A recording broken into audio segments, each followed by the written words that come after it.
શ્રીમદ ભાગવતના પદ્મ પુરાણના એ મહાત્મ્યની અંદર બહુ અત્યંત ઉપદેશકારક કથા છે. તમે બધાએ સાંભળી છે, તમે બધા પરિચિત છો. ધુંધુકારીની કથા છે. એટલે સુત નામના મહાપુરાણે કહ્યું, તમે સાવધાન થઈને સાંભળો. તુંગભદ્રા તટે પૂર્વમ અભૂત પતનમૂતમ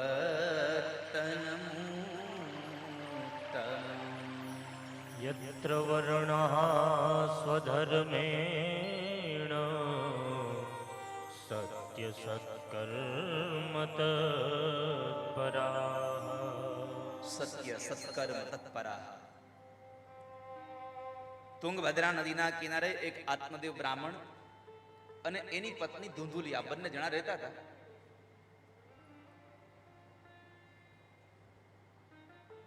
સંસારનો ઘણો સમય વ્યતીત થઈ ગયો. પોતાના દાંપત્ય જીવનનો સમય ઘણો પસાર થઈ ગયો.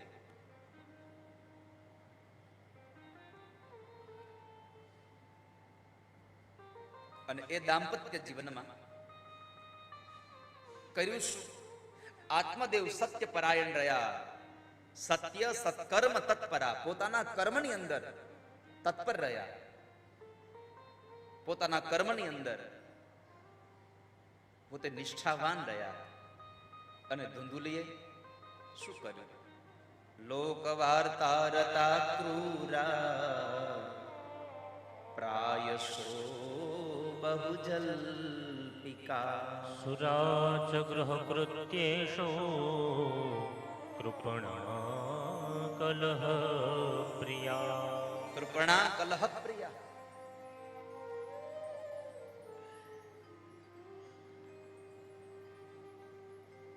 પોતે બીજાની વાતોમાં સમય પસાર કરે અને આત્મદેવ બ્રાહ્મણ પોતાના કર્મની અંદર પરાયણ રહે છે. ઘણો સમય વ્યતીત થયો પછી આત્મદેવ અને ધુંધુલીએ એક વાત કરી કે સાંભળ્યું, હવે આપણી ઉંમર એવી થઈ છે કે એક આપણે સંતાન હોવું જોઈએ.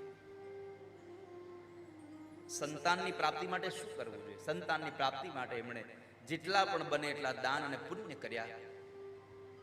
ખૂબ દાન આપ્યું, ધનનું દાન કર્યું છે. ધનવાન હતા.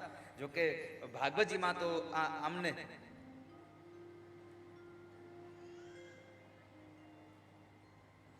નિર્ધન પણ કહીને સંબોધન કર્યું છે.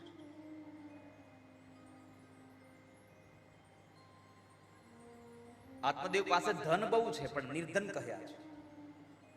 કેમ? તો કહે છે કે ધન હોવા છતાં પણ જે લોભ કરે છે એ નિર્ધન સમાન છે. સંપત્તિ હોવા છતાં પણ જે લોભ કરે છે,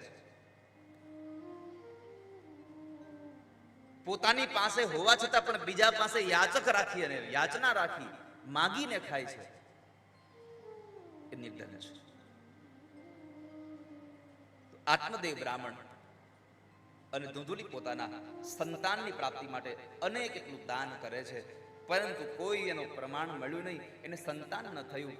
અને એક વખતના સમયે આત્મદેવ બ્રાહ્મણે નક્કી કર્યું કે સંતાન ન હોય તો જીવન જીવીને કરવું શું?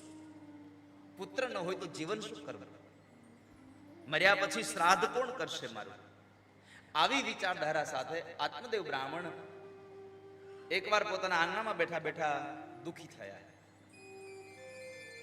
આ દુનિયામાં આપણને દુઃખી કરવા વાળું બીજું કોઈ નથી. આપણી વિચારધારા આપણને દુઃખી કરે છે. આમ જોવા જાવ તો 3 વસ્તુ તમને દુઃખી કરે છે. એક, જીવનમાં કોઈ વસ્તુનો અભાવ આપણને દુઃખી કરે છે. 2 દુઃખ એવા છે કે એમાંથી તમે મુક્તિ મેળવી શકો, એમાંથી તમારું નિવારણ થઈ શકે.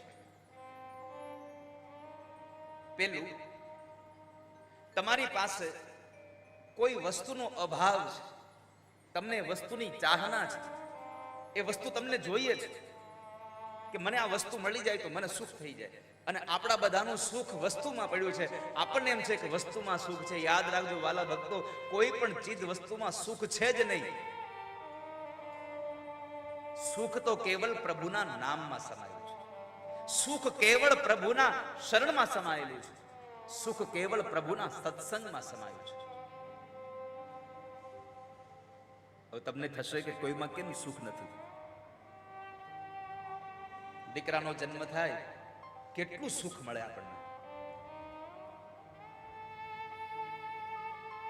જાણે આપણા જ ઘરે સંતાન થયું હોય, આખું ગામની ઘરે કોઈ હોય જ નહીં, આવું આપણને અહેસાસ થતો હોય. ઓહો, અમારી ઘરે દીકરાનો જન્મ થયો. એટલું સુખ હોય. ઓળખતા ન હોય એને પેંડા આપીએ.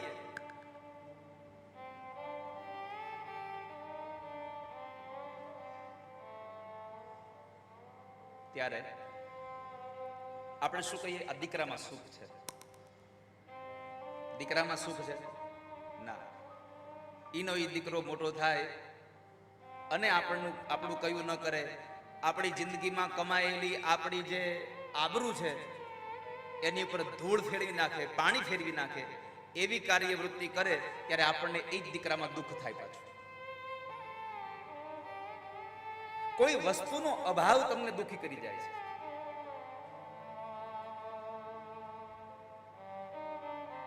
જીવનમાં લખી રાખજો, આ સંસારમાં કોઈ વસ્તુમાં સુખ નથી, કેવલ પરમાત્માની ભક્તિમાં સુખ છે. આ ભક્તિ તમને ક્યારેય પણ દુઃખી નહીં કરે.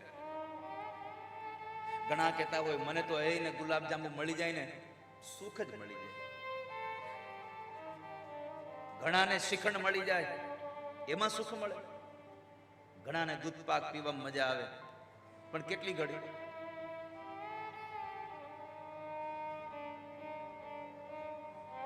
ક્યાં સુધી? 2-3 વાટકા દૂધ પાક પીવડાવો ત્યાં સુધી એને મજા આવે, અને પછી એને વધારે તાણ કરો તો ના ના હવે નહીં, હવે નહીં. એટલે તને તો બહુ ભાવે છે, અને તોય એને પરાણે બીજા 2 વાટકા એનું પેટ ફૂલ થઈ ગયા પછી બીજા 2 વાટકા પીવડાવો એટલે એનો ઈ દૂધ પાક એને હેરાન કરે, ન બેસવા દે ન સુવા દે. એટલે તને તો દૂધ પાકમાં હતું ને મજા. વાલા ભક્તો, આ સંસારમાં કોઈ ચીજ વસ્તુઓમાં સુખ નથી સમાયું. સુખ સમાયું છે તો કેવલ પ્રભુના નામ સ્મરણમાં સમાયું છે. તો પેલું દુઃખ આપણને અભાવ છે કોઈ વસ્તુનો એનું છે.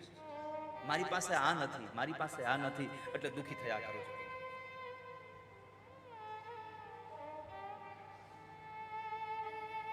બીજું દુઃખ પ્રભાવનું છે. અભાવનું દુઃખ ક્યારેક તમને દૂર થાય.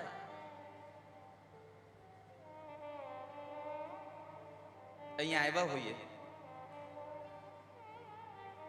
અને એક રૂમની અંદર આપણો તમને તાજો જ દાખલો દો એટલે તમને સમજાઈ જાય તરત.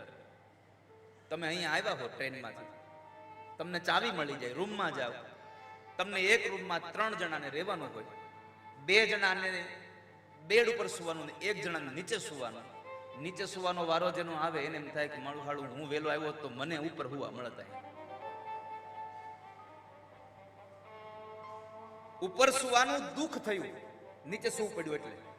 પણ ક્યારેક એવું બને કે ક્યારેક ઈ જે ઉપર 2 માણસ સુતા છે એમાંથી એક માણસને એવું થાય કે કદાચ આ મારાથી થોડાક મોટા છે અને ઈ નીચે હોય છે, લાવને હું નીચે સુઈ જાઉં ને ઈ ઉપર હુવે, અને બીજા કે ત્રીજે દિવસે તમને એમ કહે કે હવે તમે ઉપર હુઈ જાઓ, હું નીચે હુઈશ તમે, એટલે તમને તરત પાછું સુખ મળી ગયું. વસ્તુનો અભાવ છે એ તમને દુઃખ આપે છે, પણ ક્યારેક ક્યારેક એ વસ્તુ મળી જાય તો વળી પાછું સુખ થઈ જાય છે. અભાવમાં ઉત્પન્ન થયેલું દુઃખ આજ નહીં તો કાલે નાશ થવા વાળું છે, એ સુખમાં પરિવર્તિત થાય છે. પ્રભાવ આપણી પાસે કઈ જે છે એના કરતા સારી વસ્તુ આપણા આડોશી પાડોશી પાસે આવે એટલે એનો પ્રભાવ આપણને દુઃખી કરે. તમારા ઘરમાં